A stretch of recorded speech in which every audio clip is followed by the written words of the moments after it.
Ég heiti Árni Kristófer Gretarsson. Ég starfa hér á Landspítalanum á Hringbraut og í vörumóttökunni. Taka á móti vörum, fara með vörur upp á deildir. Ég sé súrefnispantanir líka fyrir spítalann. Þvott sem fer upp á deildir. Athuga með súrefnislager.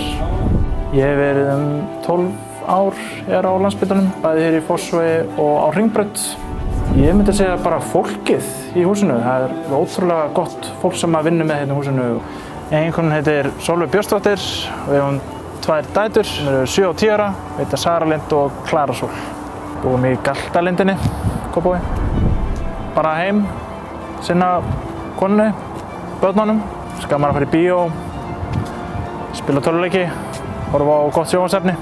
Ég hef gaman af hansamyndum, ég er sérstaklega gaman af hrollvekjum. Ég hef alveg dálæti af alls konar tónlist, en ég er svona ballugæinn. Maður hefur þetta að horfa til framtíðar, maður geta alveg myndið sér eitthvað annað, jafnvel hér á spítalanum, kannski eitthvað starf annar staðar, en ég get alveg hugsað mér líka að vera hér áfram.